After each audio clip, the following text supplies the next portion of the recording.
Here we have our next job, what I believe to be a Michigan 55A loader, and it has the legendary Perkins 354, which I believe it's been repowered. If it is a 55A, then these didn't come out with the Perkins. The only diesel engine that I believe they came out with was a Detroit. And as you can see, got a little bit of work to do on this thing. So we're going to start off with a bit of a pressure wash and see what we're working with.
So we've got the machine looking quite a bit cleaner after that. We even revealed the model number on the side here. So as suspected, it definitely is a 55A. And next up, I want to do a couple of things with it running. So I do want to clean it a bit better underneath and underneath the bucket with it boomed right up. So you can see under here, we're still pretty dirty.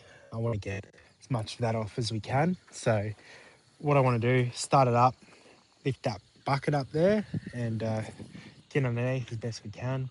Also, we're not sitting on very level ground there, so I want to try and get it in a level spot. So what we need to do before we go driving this thing too far, it does start and run all right, but we've got quite a fast fuel leak from the dampener on this CAV DPA pump here.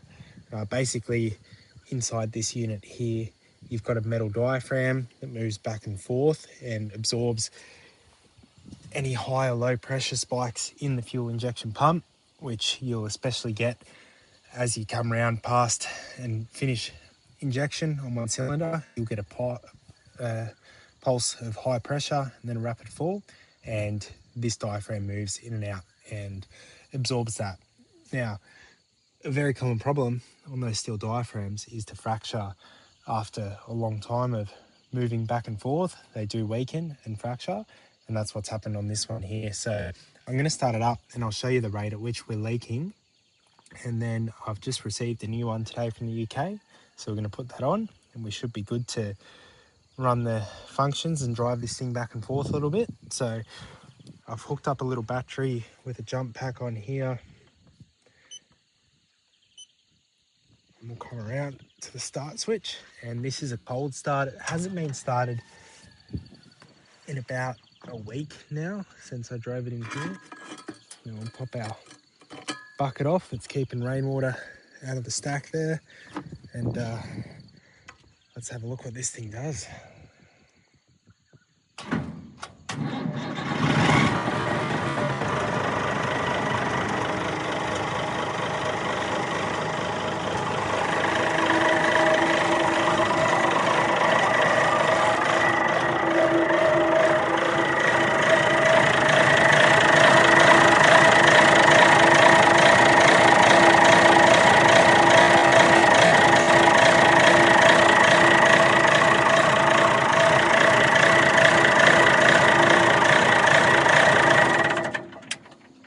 So as you can see, fired right up. This thing really does run quite well, but that is leaking at a rate of knots there. So we're going to pull this old one out and spin in our new one. There's not much to it.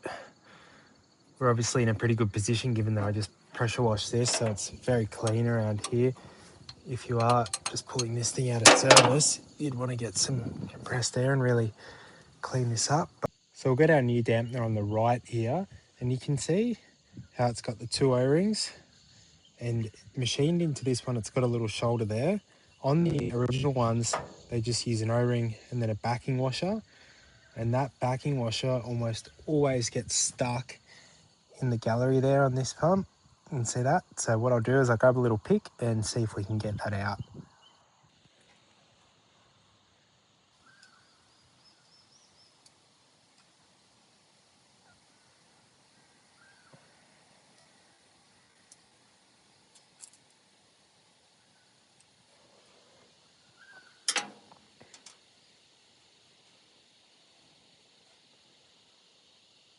So as easy as that, got the O-ring and the washer out, and then with our new one, they already came with the O-rings pre-greased with this, which is nice. And this is the style without the check valve.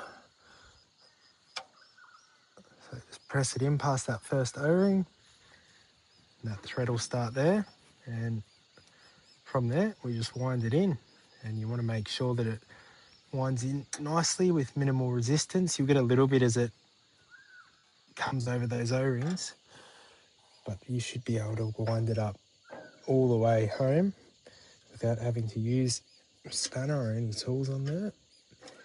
If you're not going by hand, you've got something wrong. You want to pull it out and see where it's catching, or if you've got any damage to your thread. So once we get that part against the face like that, we've got all our O-rings pulled in. We just tighten it up until it bottoms right out, and then we just give it a little nudge past that. Don't need to go, like most things, don't need to go too tight. Let's fire it up now and see if she's dry or if we've still got a problem.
Well, that's our first problem solved on this one.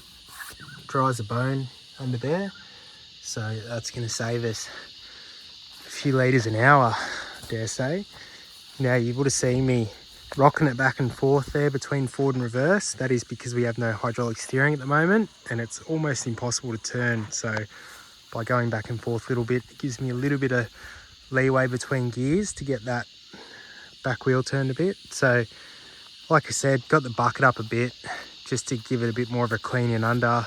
Certainly not confident enough in this machine to go working under that boom there. So we'll stand back and give it a bit of a blast around, and then we'll get in under and clean as much as we can. So fair bit of cleaning on this one, but when you're taking on a machine at this age, that's sort of, it's all worthwhile to spend the time now and then get to work on clean gear. So we'll set up and get back to water blasting.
Righto, so we've got the machine clean enough now to start to do some work.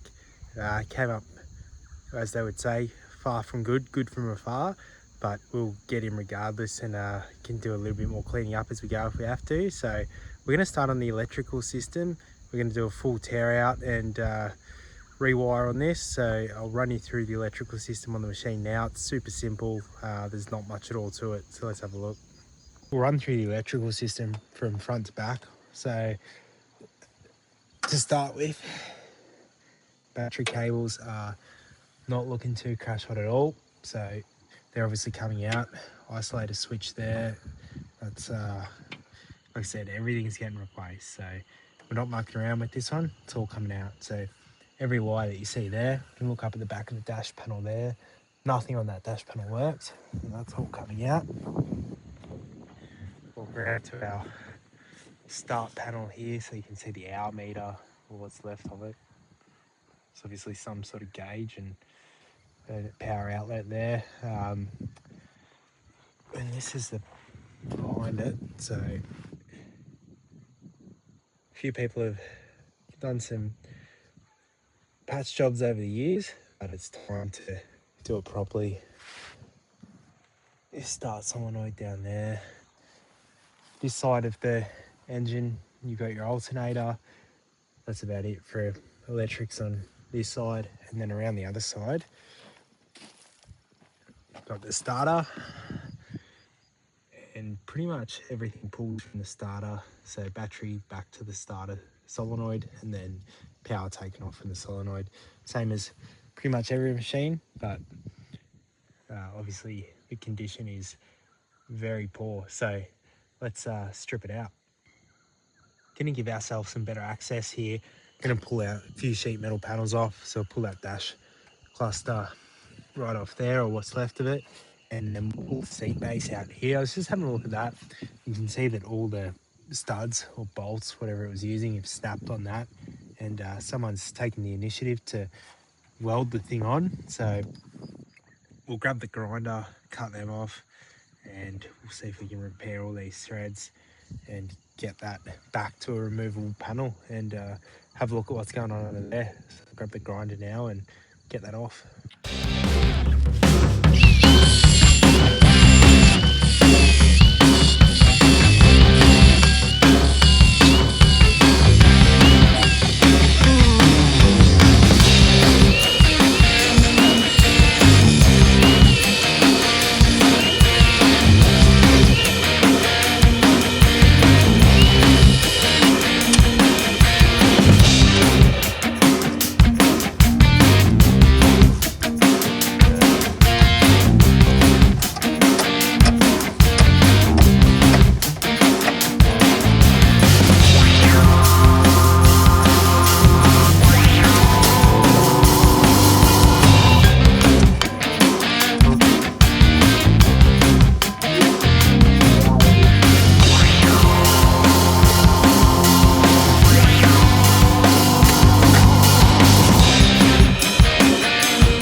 All right, we're deep under the machine here now. Just found the negative battery cable where it joins on here to the bell housing. So we're going to try and pop this off, and then we're going to pull the cables through. You would have just seen us get the positive cable off the starter.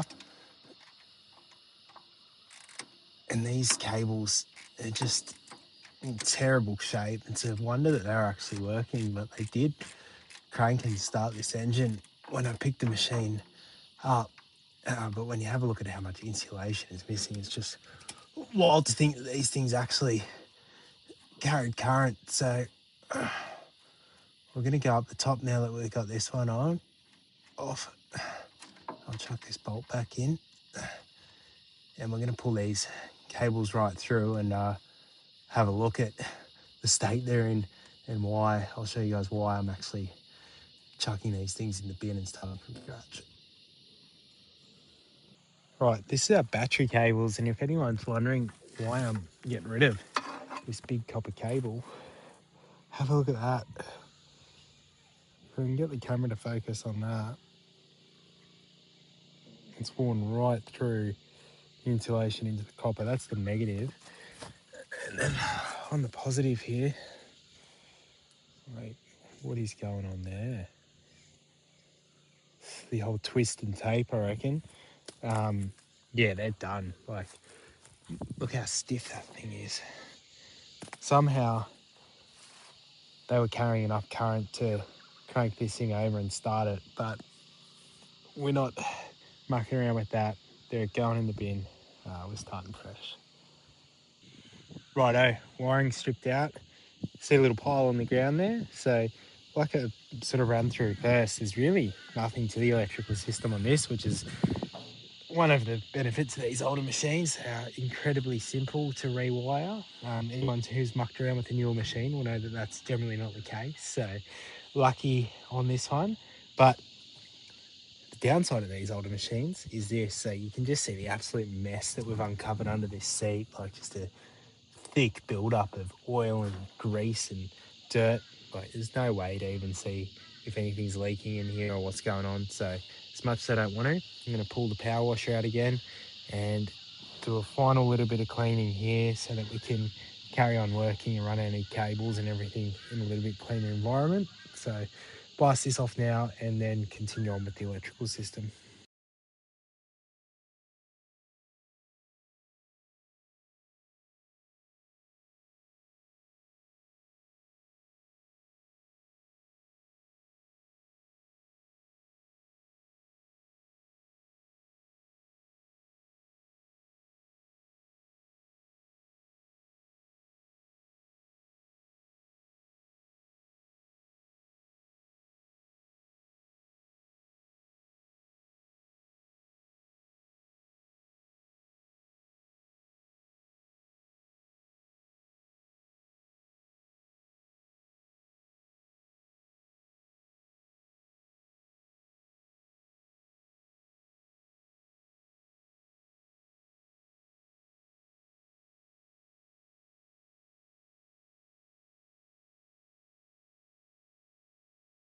So we'll see if this battery tray is as simple as we think it is to pull out. Here. You might have noticed when we're underneath the machine that it's got a disc brake on that forward tail shaft, which is the handbrake. It's obviously aftermarket. And there is a bit of that running across the battery tray that we're going to have to pull out as well. I'm going to have to grab a rattle gun and buzz that guy off.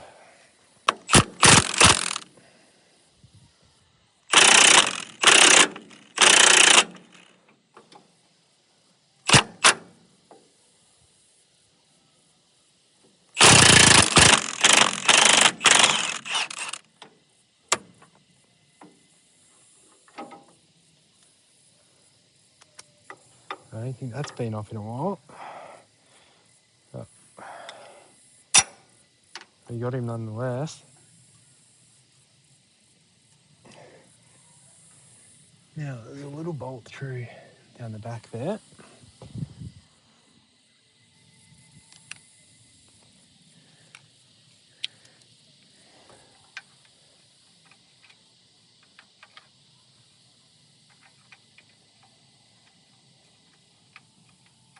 can barely even see this one, but feels like it's a half-inch head on it.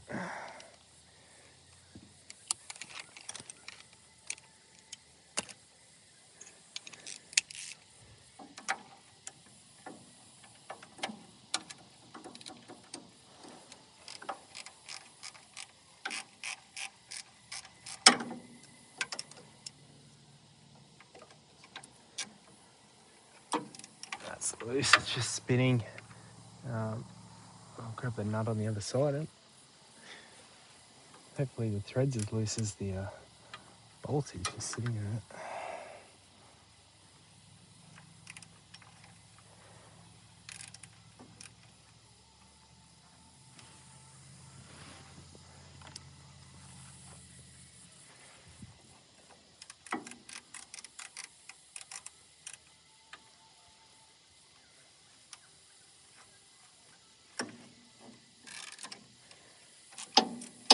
Yeah, it's not too bad at all.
Okay.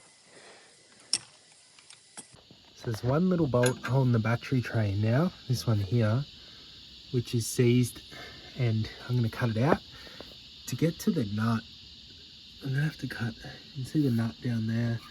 I'm just going to have to slice this bit of steel off here, which is holding the aftermarket handbrake there. And it's not, the bit that's sticking up, it's not attached to anything, it's not doing anything. So I'm going to slice that off and hopefully that'll give me enough clearance to get the grinder in and nip that nut off there. So we'll see if we can do this without starting a grass wire here. We should be right.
Right, we'll see if we can punch that out.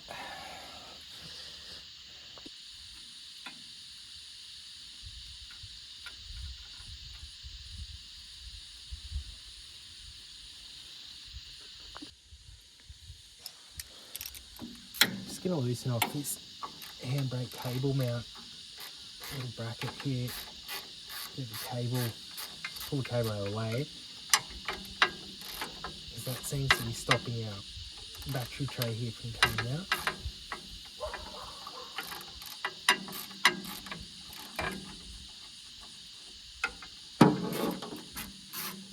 The bolts here seem to be coming off.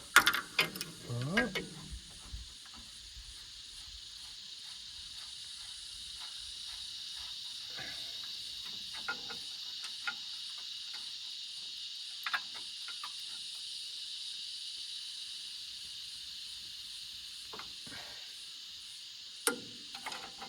And now this handbrake doesn't actually work, and I do have the machine chopped, so if anyone was worrying about it, roll away. Don't stress. It'll be just fine.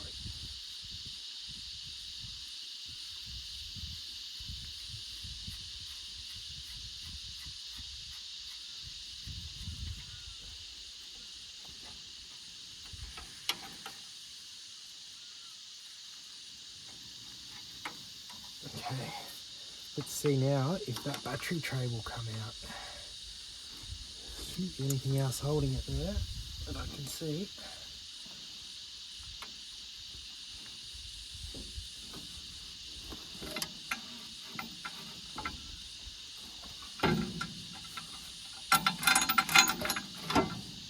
There we go.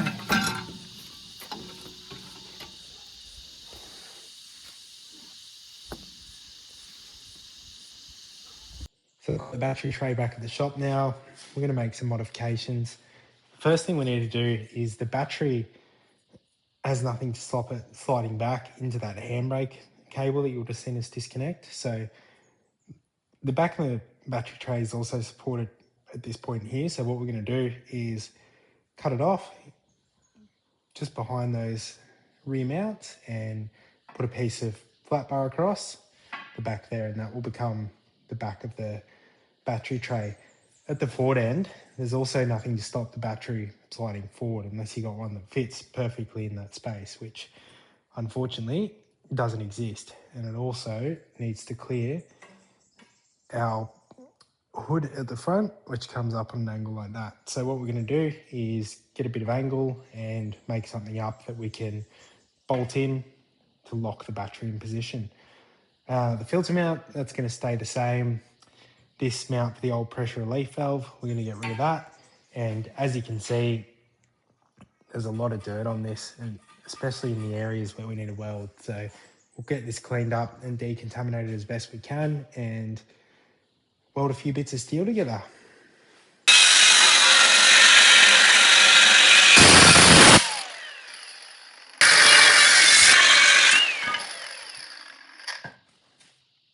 Okay, so we've nearly got this ready to weld up now, but you would have seen how contaminated the whole thing was with grease and oil and dirt and all that kind of thing.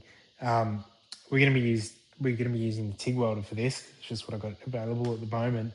And anyone who's done that before or looked into it will know that they're super prone to contamination. So even though I've got this smoothed out with the flapper wheel on the grinder, what I find is that they tend to smear all that contamination into the material. So what I found is best is to take a die grinder with the coarsest carbide burr that you can get your hands on and climb cut all the way around the area that you're going to weld. When I say climb cut, it simply means moving the grinder in the opposite direction to rotation. So you can see on this one, the rotation is rotating that way. So we're going to run down the material this way here and climb cut against that rotation, and it'll basically, as it takes a cut, it'll peel that contaminated material off and reveal the good quality fresh material below. So we'll run over this thing now with the grinder, and then we'll be good to start tacking it up.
that bit of flat bar welded on there now. So I've done my best to tie it into the original structure, such that when we do give it a clean up and a coat of paint, it doesn't look too out of place. And you can see how underneath I've stitched that onto the original mounting bracket. So it gives us some additional support to hold those mounting tabs as well. So that shouldn't have any problem with a big heavy battery in there. Now I've also cut a couple of pieces here. This is going to be the bracket to stop the battery sliding forward, and also just to generally clamp it in position. So I've got that bit of angle. I've cut a couple of pieces which are going to form our gussets. So I'm going to weld them in now like that, and then cut the hypotenuse on the triangle to make that into a triangular gusset there. So I find that's a little bit easier than trying to hold the small parts and get the 45-degree angle right and everything lining up. If you just weld it in and then cut it last and finish off your edges, deburr it all, you'll end up with a nice looking finish on that. So we're going to do that now and drill some holes to mount that to the frame there so that we can pick up the battery position.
Righto, got that welded out and all dressed up with the grinder there. So like I described before, pretty simple, drops in, then it's going to slide up against the battery, and I'll have 2 holes drilled here and here, and then probably weld a nut onto the underside of them so I can simply screw in and pull out a bolt and then put the battery in and out.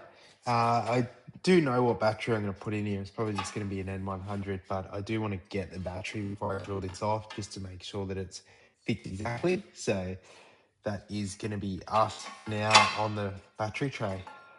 Righto, so that's where we got to this week. We've got a hell of a lot more work to do on this machine, but we're currently waiting for the rest of the parts, the electrical fit out.